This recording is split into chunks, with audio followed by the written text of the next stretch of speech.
En el bloque pasado hablamos del conflicto en Medio Oriente, de la guerra en Ucrania, y en este quisiera comenzar en Francia, porque la condena a la líder de la extrema derecha, Marine Le Pen, movilizó a toda la sociedad, que salió a la calle para apoyar y criticar la sentencia de la Corte de París. Le Pen se presentó ante miles de seguidores a las puertas de la cúpula de los inválidos y aseguró que no se iba a rendir ante lo que considera como una persecución judicial con fines políticos. Además, se comparó con Martin Luther King y comunicó que seguiría intentando ser la candidata de su partido, Agrupación Nacional, para las elecciones del 2027, apelando a la condena. Le Pen fue condenada a 4 años de prisión, 2 en suspenso y 5 años de inhabilitación para ocupar cargos públicos por utilizar el dinero del Parlamento Europeo para pagar sueldos en su partido. Del acto también participó su número 2, Jordan Bardella, que sostuvo que la condena fue una ejecución al Estado de Derecho y a la democracia. A su vez, la izquierda salió a la calle de la mano de los ecologistas y la Francia insumisa para defender el Estado de Derecho y condenar lo que calificaron como acoso al Poder Judicial, mientras que también buscaban evitar que todas las cadenas de televisión transmitieran la victimización de Le Pen. Por último, el ex primer ministro Gabriel Attal, secretario general del partido de Emmanuel Macron, también encabezó un evento en el que justificó la sentencia, afirmando que si robabas tenías que pagar. Además, calificó como una injerencia sin precedentes el apoyo de la derecha internacional a Le Pen, ya que tanto Donald Trump como Vladimir Putin y el mandatario húngaro Viktor Orbán consideraron que era una medida antidemocrática. Y otros líderes se unieron a la condena, como el español Santiago Abascal o el italiano Matteo Salvini, que enviaron mensajes respaldando a Le Pen. Manifestación en París en apoyo a Marine Le Pen tras su inhabilitación esta semana. La líder de ultraderecha podría quedar fuera de la próxima carrera presidencial en Francia. Parte de la izquierda también se ha manifestado hoy para denunciar los ataques a la justicia. Puesta en escena muy pensada ante la cúpula de los inválidos, donde está la tumba de Napoleón, y gran organización con autobuses que han traído a los que viven fuera de París. Pero aún así, el apoyo mayoritario que dan las encuestas a la ultraderecha de Agrupación Nacional no es proporcional a la participación en este acto, en el que Marine Le Pen ha reiterado que su sentencia no es una decisión judicial sino política. Se ha comparado con Martin Luther King y ha asegurado que no va a renunciar a presentarse a las elecciones presidenciales dentro de 2 años. Su segundo, Jordan Bardella, ha proclamado que la sentencia de Le Pen ha ejecutado al Estado de Derecho y a la democracia, un mensaje que también han enviado a Pascal, Milei u Orbán. En la Plaza de la República, 3.000 personas, según la policía, han mostrado su rechazo a la extrema derecha en esta concentración convocada por los Verdes y apoyada por la radical Francia insumisa. Nos preocupa que Le Pen ponga en el punto de mira a los jueces y demuestra que si llegase a presidenta tendría la idea de una justicia más dura para el resto y menos para ella, ha declarado la líder de los ecologistas, Marine Tondelier.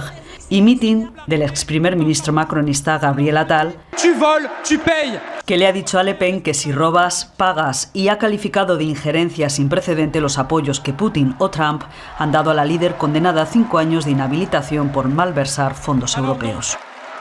Por otra parte, los aranceles que Donald Trump le impuso al resto del mundo como respuesta a las barreras que considera que los países le aplican a Estados Unidos entraron en vigor en medio de la preocupación internacional, las advertencias de una recesión inminente y una fuerte caída de los mercados.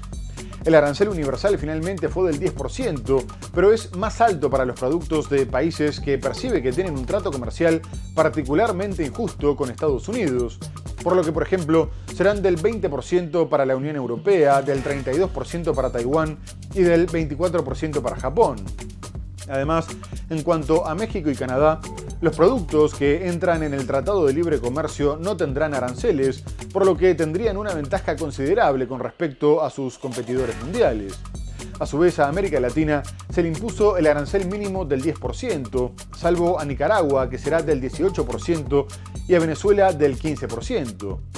De cualquier forma, Trump dijo que se trataba de un arancel recíproco con descuento, ya que afirma que es la mitad de lo que le imponen a los productos norteamericanos. El presidente republicano anunció los aranceles en un acto en el que proclamó el Día de la Liberación, asegurando que su política proteccionista provocaría una revolución económica que le generaría al país 6 billones de dólares y haría que las empresas volvieran a instalarse en Estados Unidos, pero generó muchas críticas incluso dentro de su país. Y el líder de los demócratas en la Cámara de Representantes, Hakeem Jeffries, afirmó que en realidad era el día de la recesión, mientras que se lo acusa de estar provocando un aumento generalizado de precios y dañar las relaciones con sus aliados. El arancel mínimo del 10% impuesto por el presidente Donald Trump sobre gran parte de los productos que ingresan a Estados Unidos desde el resto del mundo entró en vigor el sábado como un mazazo al comercio global. Esta tarifa aduanera, que afecta a casi todos los países latinoamericanos, se suma a los impuestos existentes, pero algunos bienes quedan exentos.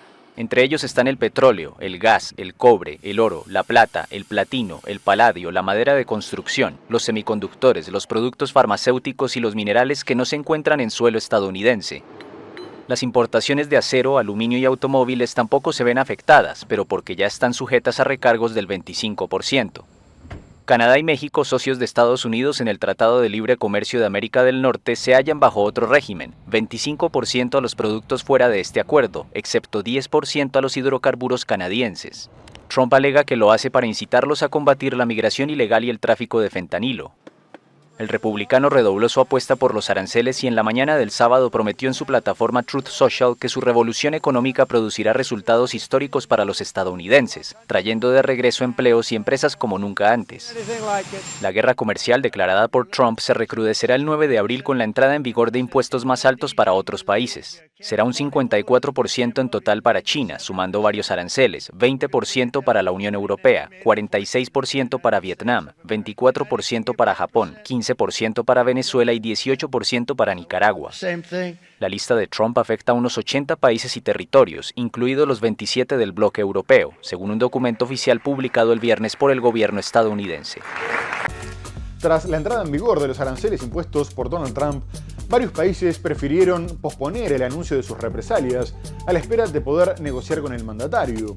Pero otros ya tomaron medidas, como Canadá, que impondrá el 25% a los autos estadounidenses que no estén sujetos al Acuerdo de Libre Comercio de América del Norte, al tiempo que el nuevo primer ministro Mark Carney acusó a Trump de fracturar la economía mundial y acabar con el sistema global de comercio anclado en Estados Unidos. Pero lo que aumentó el pesimismo en los mercados mundiales fue el anuncio de China de que impondría aranceles del 34% a todos los productos norteamericanos a partir del 10 de abril, tras lo cual Trump dijo que Pekín había entrado en pánico y jugado mal sus cartas, mientras que amenazó con aplicar un arancel adicional del 50% si no daba marcha atrás con la represalia, lo que posteriormente terminó haciendo, aunque también afirmó que estaría dispuesto a negociar si le ofrecían algo muy bueno, ya que quiere que China autorice la venta de TikTok a alguna compañía de Estados Unidos. Pero Pekín respondió elevando aranceles hasta el 84%. Asimismo, el Congreso brasileño aprobó la ley de reciprocidad económica que le dio poderes al mandatario Luis Ignacio Lula da Silva para que decidiera qué medidas tomar. La presidenta de la Comisión Europea, Ursula von der Leyen, dijo que sería un duro golpe para la economía mundial. Japón denunció la violación de las normas de la Organización Mundial de Comercio y Francia afirmó que era una catástrofe. Por su parte, Trump dijo que continuaría a pesar de la caída de los mercados y les pidió paciencia a los norteamericanos porque el resultado sería grandeza. China impondrá aranceles adicionales a productos de Estados Unidos como respuesta a los gravámenes de Washington a productos chinos. El Ministerio de Finanzas anunció que aplicará aranceles del 34% a todas las importaciones de bienes estadounidenses a partir del 10 de abril, además de la tasa arancelaria actualmente aplicable. También indicó que impondrá controles de exportación a 7 elementos de las tierras raras, entre ellos el gadolinio, que se utiliza para las resonancias magnéticas, y el itrio, utilizado en productos de electrónica de consumo. Además, el Ministerio chino dijo que llevará el caso ante la Organización Mundial del Comercio. El presidente estadounidense Donald Trump dijo el viernes que China se equivocó al aplicar represalias a sus aranceles. Según el mandatario, China entró en pánico, la única cosa que no pueden permitirse hacer. El gobierno estadounidense advirtió a sus socios comerciales que no tomaran represalias contra sus aranceles aduaneros porque se exponen a sufrir recargos adicionales sobre sus exportaciones a Estados Unidos. El presidente brasileño Luis Inácio Lula da Silva dijo que tomará todas las medidas apropiadas para defender a las empresas nacionales y a la clase trabajadora brasileña. Responderemos a cualquier intento de imponer un proteccionismo que ya no tiene cabida en el mundo actual. Japón consideró que Estados Unidos podría haber infringido las reglas de la Organización Mundial del Comercio y su acuerdo bilateral, y Australia denunció medidas que no son el acto de un amigo. Francia habló de una catástrofe y España denunció un proteccionismo del siglo XIX. Poco más tarde, el vocero de Exteriores chino, Lin Jian, adelantó que velarían firmemente por sus derechos e intereses legítimos y que pelearían hasta el final, y agregó que la presión y las amenazas no eran la forma de tratar con China. Por otra parte, Rusia también se refirió a los anuncios de Trump, después de que algunos afirmaran que el hecho de que la haya dejado fuera de la nueva imposición de aranceles ubicaba a Moscú en una posición ventajosa. No obstante, el portavoz del Kremlin, Dmitry Peskov, aclaró que no iban a tener ningún beneficio porque el comercio entre ambos era muy poco sustancial. Y quien también reaccionó a los aranceles de Trump fue el presidente de la Reserva Federal, Jerome Powell, que dijo que seguramente iban a aumentar el desempleo y la inflación, mientras que también afectarían el crecimiento de la economía. Además, sostuvo que eran tiempos de incertidumbre, por lo que antes de tomar una decisión quería estar seguro de las consecuencias que tendrían las medidas de Trump, y por ahora no pensaban en modificar los tipos de interés, a pesar de que el mandatario lo viene presionando para que los baje con el objetivo de aliviar la carga financiera sobre la deuda de empresas, individuos y del propio gobierno norteamericano. Y posteriormente siguió insistiendo, destacando que ya había caído el precio del petróleo y que no sabía qué estaban esperando. Asimismo, los desencuentros entre Trump y Powell llevaron a este último a afirmar que no pensaba renunciar. De cualquier forma, sus declaraciones y la reticencia a bajar los tipos de interés profundizaron todavía más la caída de los mercados. Los aranceles introducidos por el presidente Donald Trump aumentaron el riesgo de un mayor desempleo y probablemente causarán una mayor inflación y una desaceleración del crecimiento en Estados Unidos. Así lo declaró el viernes el presidente de la Reserva Federal, Jerome Powell. Enfrentamos un panorama altamente incierto con riesgos elevados tanto de mayor desempleo como de mayor inflación. La nueva administración está en proceso de implementar cambios sustanciales en la política en 4 áreas distintas: comercio, inmigración, política fiscal y regulación. Powell añadió que es demasiado pronto para considerar cambios en la política monetaria estadounidense. El anuncio de Trump a principios de esta semana de fuertes gravámenes contra sus principales socios comerciales ha sacudido los mercados globales.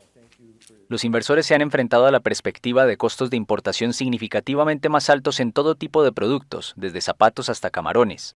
Powell estimó el viernes que la incertidumbre en la economía disminuirá en los próximos meses. En este momento hay mucha incertidumbre sobre cómo se resolverá todo esto, las formas que tomará y cuáles serán los efectos económicos. Si avanzas un año a partir de ahora, la incertidumbre debería ser mucho menor. Los efectos reales de las políticas deberían ser para entonces bastante claros. La bolsa de Nueva York, que cayó casi un 6% el viernes por segunda sesión consecutiva, reaccionó al discurso de Powell con mayores caídas. Horas antes, Trump recurrió a su cuenta de Truth Social para insistir en que su política no cambiaría a pesar de la reacción del mercado y le pidió a Powell que actúe bajando las tasas de interés. Pero los comentarios de Powell sugieren que la Reserva Federal no tiene prisa por recortar su tasa de interés de referencia desde su elevado nivel actual. Mientras tanto, Donald Trump consiguió un importante respaldo en la Corte Suprema sobre el plan de deportación, dado que se permitió que el mandatario utilizara la Ley de Enemigos Extranjeros de 1778 para enviar a una cárcel de El Salvador a presuntos integrantes de bandas criminales, levantando el bloqueo del juez federal James Boasberg, que sostenía que la norma estaba pensada para tiempos de guerra. Además, también suspendió la orden de una jueza que exigía la repatriación de uno de los presos enviados a El Salvador, que había sido deportado por error. Kilmar García es un joven de 29 años que vivía en Estados Unidos como refugiado desde el 2019 y un juez había ordenado que no fuera expulsado porque su vida podría correr peligro. La administración de Donald Trump reconoció que había sido un error, pero dijo que de todas maneras era un pandillero y que como tal podía ser deportado a donde quisieran. De cualquier forma, la victoria de Trump no fue completa, ya que la Corte afirmó que los migrantes tenían derecho al debido proceso y se les tenía que permitir recurrir las deportaciones, por lo que los tenían que informar de antemano. Por otra parte, la razón dada por los jueces fue puramente técnica, ya que los abogados presentaron la demanda en Washington cuando lo tendrían que haber hecho en Texas, lo que significa que el fallo es temporal, mientras se decide si la utilización de la ley con ese fin viola la Constitución. El gobierno asegura que todos los reclusos enviados a El Salvador son pandilleros, pero ni siquiera había revelado sus identidades, y muchos denuncian que solo eran extranjeros con tatuajes. La Corte Suprema de Estados Unidos concedió el lunes 2 victorias al presidente Donald Trump, al permitirle deportar a presuntos pandilleros venezolanos del Tren de Aragua, bajo una ley de 1798, y bloquear la repatriación de un salvadoreño expulsado por error. Los abogados de varios de los deportados el 15 de marzo denunciaron que sus clientes no pertenecen al Tren de Aragua, no han cometido delito alguno y que se les tomó como blanco principalmente por sus tatuajes. Su invocación ha generado polémica y un forcejeo entre Trump y el Poder Judicial. El máximo tribunal de 9 jueces, 6 de ellos conservadores, habilitó utilizar la ley para deportar de forma sumaria. Levantó las órdenes de restricción temporales dictadas por el juez de distrito James Boasberg, pero principalmente por razones técnicas. Los migrantes que pusieron demandas para evitar la deportación se encuentran en Texas, mientras que el caso ante Boasberg se tramitó en Washington. Deja claro además que estos migrantes tienen derecho a algún tipo de debido proceso y tener la oportunidad de impugnar su expulsión, según declaró el tribunal. Horas antes, la misma Corte Suprema, 3 de cuyos jueces han sido nombrados por el propio Trump, suspendió una orden de una jueza que exigía al gobierno repatriar a un migrante salvadoreño deportado por error el mes pasado. El hombre vivió en Estados Unidos bajo un estatus legal protegido desde 2019, cuando un juez dictaminó que no debía ser deportado porque podía estar en peligro en El Salvador. La administración Trump reconoció un error, pero lo acusa de ser un pandillero y estima que puede ser expulsado a cualquier otro lugar del mundo. Y en otro orden, el expresidente brasileño Jair Bolsonaro movilizó a miles de personas en la ciudad de San Pablo en una demostración de fuerza que intenta presionar a la justicia antes de que comience el juicio en su contra por el intento de golpe de Estado contra el actual mandatario Luis Ignacio Lula da Silva. Bolsonaro se mostró nuevamente con los evangelistas que organizaron el evento y reclamó junto a 55.000 personas una amnistía para él y todos los implicados en la trama. Además atacó a Lula llamándolo vago y a la justicia, particularmente al magistrado del Tribunal Supremo Federal Alexandre de Moraes. Intentó presentarse como un perseguido y comparó su situación con la que tuvo que enfrentar Donald Trump antes de llegar a la Casa Blanca, afirmando que los juicios en su contra también habían sido planeados con una finalidad política, y consideró que lo mismo estaba pasando en Francia con Marine Le Pen. A su vez, se destacó que 7 gobernadores federales se unieron a la manifestación, demostrando que sigue siendo el líder indiscutido de la extrema derecha, y reclamaron que se le permitiera competir en las elecciones del próximo año, tras haber sido inhabilitado hasta el 2030 por poner en duda la transparencia del sistema electoral. Bolsonaro no quiere perder la oportunidad en un momento en el que el 55% de los brasileños considera que empeoró su situación económica y el malestar social aumentó 10 puntos, lo que resintió también la popularidad de Lula, que con un 24% se encuentra en el nivel más bajo que se ha registrado. Parte del descontento se explica por la inflación, que se espera que empeore todavía más tras los aranceles impuestos por Donald Trump.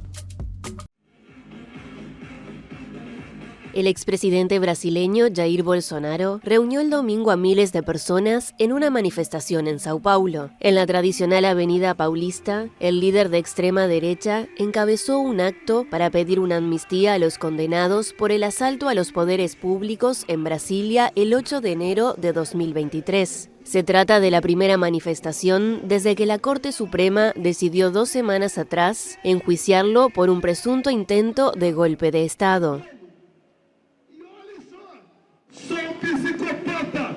Solo un psicópata diría que lo que ocurrió el 8 de enero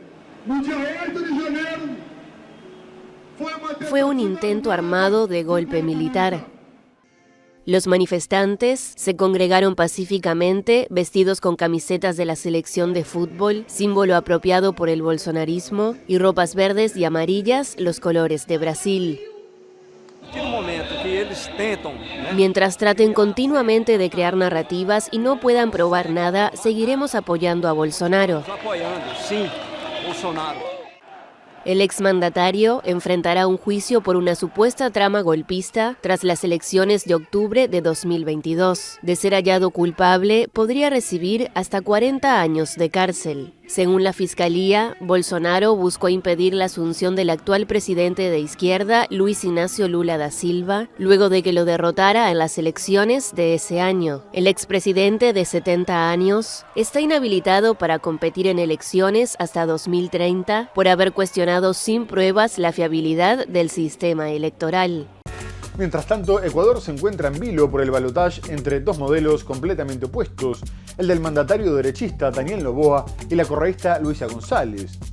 Y el cierre de las campañas terminó con polémica por el involucramiento del fundador de Blackwater, Erik Prince, que tendría un papel relevante en la lucha contra el narcotráfico ante una eventual victoria de Noboa. Este polémico aliado de Donald Trump, que se vio envuelto en un escándalo después de que se comprobara que sus fuerzas estuvieron involucradas en la masacre de civiles durante la guerra de Irak, asistió a un operativo de seguridad y declaró que los ecuatorianos podían elegir el combate contra el crimen organizado para restaurar la ley y el orden, o podían optar por seguir el camino de Venezuela. Noboa quiere mostrar mano dura y ya comunicó que pretendía reformar la Constitución para que se permitiera la instalación de bases militares extranjeras, aunque aseguró que la actuación de Blackwater estaría supervisada por sus fuerzas de seguridad y se realizaría dentro del marco de la ley. Además, Noboa presumió recientemente de su buena relación con Donald Trump, reuniéndose con él en su residencia de Mar-a-Lago, en Florida. Por su parte, González también prometió mano dura contra el narcotráfico y el restablecimiento de las relaciones con México y Venezuela, rotas desde que Noboa ordenó invadir la embajada mexicana para detener al ex vicepresidente correísta Jorge Glass, que tenía asilo. A su vez, se prevé que mejore sus relaciones con los gobiernos progresistas de la región y se acerque más a China. Las encuestas le dan una leve ventaja a Noboa, pero el resultado sería muy cerrado. La Fuerza Pública de Ecuador realizó el sábado un operativo contra las mafias del narcotráfico en Guayaquil, en el que ministros estuvieron acompañados de Erik Prince, fundador de la cuestionada firma estadounidense de seguridad privada Blackwater. El operativo, en el que participaron 650 policías y militares, consistió en el allanamiento de viviendas y de centros de rehabilitación para consumidores de drogas cuyos internos serían forzados a cometer extorsiones, informó el comandante policial en Guayaquil, general Pablo Dávila. El presidente ecuatoriano Daniel Noboa, en campaña electoral, anunció hace casi un mes una alianza estratégica con Blackwater, cuyos mercenarios mataron e hirieron a decenas de civiles en Irak. Prince, antiguo miembro de los Navy SEAL, acompañó a los ministros de Defensa Giancarlo Lofredo y de Interior John Reinberg, quienes estuvieron equipados con chalecos antibalas. Los tres se movilizaron en un vehículo blindado durante las maniobras. Pero lo importante de este tipo de acciones es reforzar nuestra presencia y la cooperación internacional. El fundador de Blackwater, que fue rebautizada como Academy tras verse involucrada en una matanza en Bagdad, es cercano al presidente estadounidense Donald Trump, a quien ha ofrecido ayuda para las deportaciones masivas de migrantes. Hemos estado en el negocio de ayudar a las naciones socias a desarrollar capacidad para restaurar la ley y el orden, para luchar contra el crimen. Los ciudadanos de Ecuador tienen una elección clara el próximo domingo. Ellos pueden elegir combatir a los narcos para restaurar una nación de ley y orden, o pueden elegir seguir el camino de Venezuela. Estamos aquí para ayudarlos y esperamos con ansias ayudar a Ecuador a ser pacífico y estable nuevamente. Muy bien amigos, se nos ha terminado el programa. Hemos hablado del conflicto en Medio Oriente, con la polémica por el asesinato de periodistas y médicos a manos de Israel. Abordamos otras cuestiones como la guerra en Ucrania, la escalada en la guerra comercial entre Estados Unidos y China, las manifestaciones por la condena a la líder ultraderechista de Francia, Marine Le Pen. Pero lo tenemos que dejar hasta el próximo programa. Muchas gracias por habernos acompañado y hasta entonces.